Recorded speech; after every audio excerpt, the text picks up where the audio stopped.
When you first look at a card game, it's probably the artwork that catches your attention, and that's important. Every border, every icon, every color has a purpose. So today, we're going to take a behind the scenes look into the design of the card types in the world of Eden's Fate.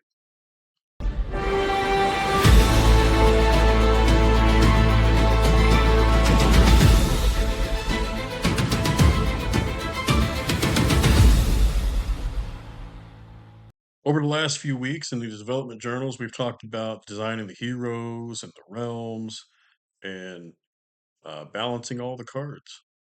But today, I want to take you into a deeper dive into something that you're going to see in every game you play and every turn you take in Eden's Fate, the cards themselves.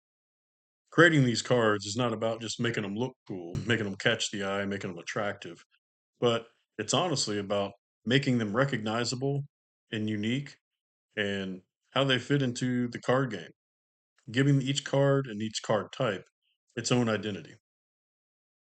In designing these card types, I wanted all the card types, the heroes, the allies, equipment, structures, spells, items.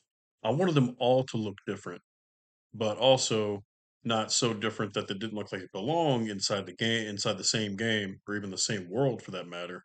But I wanted them to be able to be recognizable, distinguishable from across the table, and for each of them to again to have their own identity.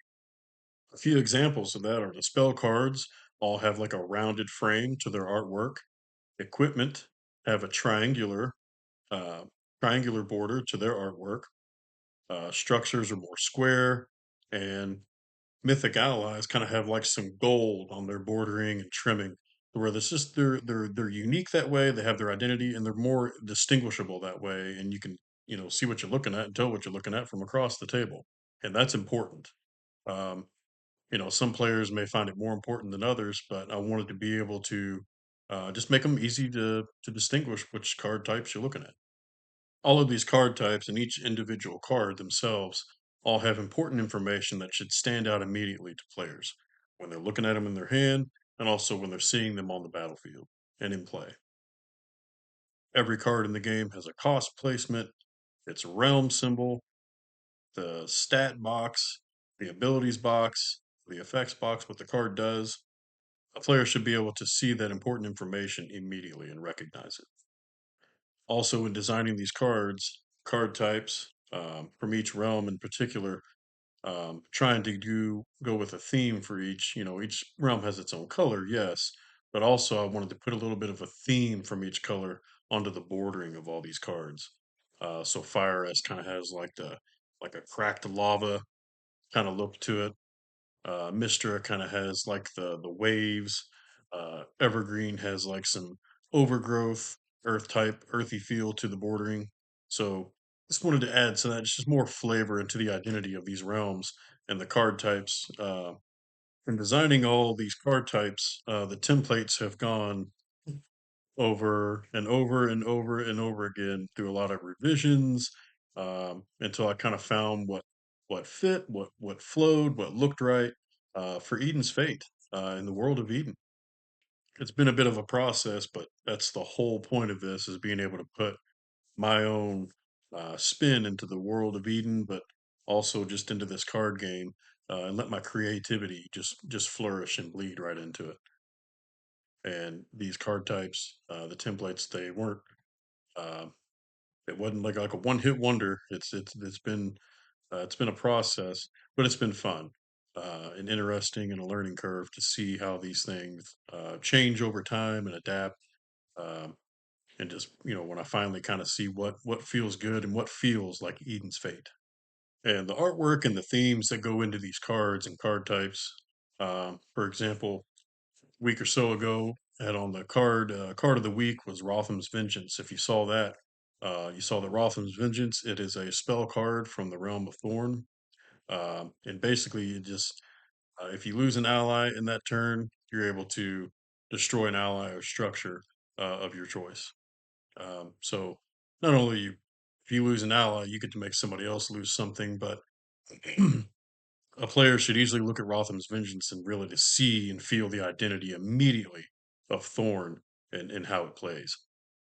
in designing these templates and these cards, um, every design choice uh, is meant to support the overall identity of the realms and the world of Eden, but just the identity of the game itself. And to give an update on the development process, um, so constantly play testing as much as I can. The rule book is really coming along. Gotten some pretty good feedback on that, and where some tweaks need to be made to make it quickly understandable. Um, I mean, it's definitely a game to learn for brand new players, but making sure that there's good examples in it, some pictures and diagrams to kind of explain things at a glance before you really dive into it. The card templates, that's still a work in progress week to week, slowly honing in on what the finalizations for those will be, and hopefully can kind of get some looking to hopefully within a couple months here get my first full printable printed prototype instead of using proxy cards that I'm either printing off or something, but having an actual play test set, an actual visual set of cards. The game Eden's Fate. Looking really looking forward to that. And also just these weekly updates with the development journals, card of the week, the mechanic spotlights, all that content throughout the week. And if you're enjoying any of this, let me know.